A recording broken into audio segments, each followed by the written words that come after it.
Hello, everybody. My name is Satya Vati. I'm an organizer with the PSL, Party for Socialism and Liberation, and I'm also a healthcare worker. And I'm here today to oppose any present or future resolutions in support of Israel.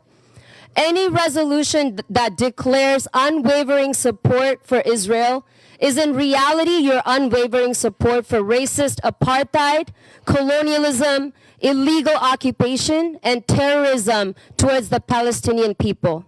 The apartheid state of Israel has subjected the indigenous Palestinian people to 75 years of mass displacement, humiliation, and torture.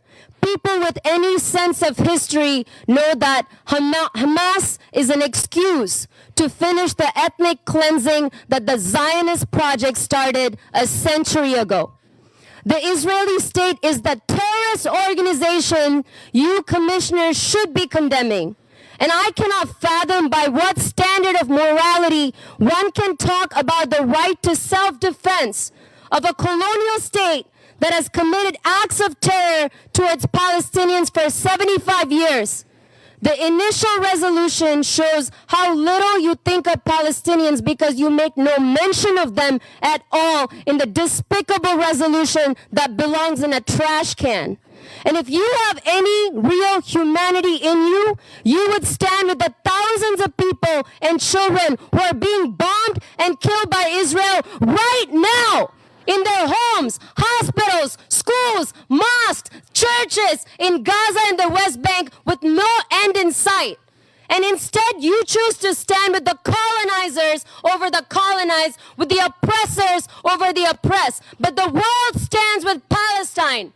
Millions of people all over the world and tens of thousands of people in cities across the U.S. have taken to the streets in the last 2 weeks to demand an end to Israeli apartheid and occupation, an end to the genocidal bombing of Gaza, and an end to all U.S. aid to Israel immediately. And the protest movement for a free Palestine is making a difference. Millions of people in the U.S. are cutting through the lies of the corporate media and politicians like you and are learning the truth about Palestine. And on November 4, tens of thousands of people from across the country are going to march on the White House to make it loud and clear to the war criminal Joe Biden and the imperialist Congress that the American people refuse to fund genocide, refuse to fund apartheid, and refuse to fund colonial occupation. And we maintain that resistance is justified when people are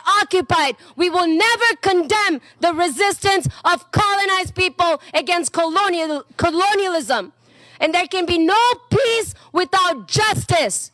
So those who want peace and justice for all people in Palestine should demand an end to Israel's illegal colonial occupation. They must demand the fall of Israeli apartheid. Free, free Palestine!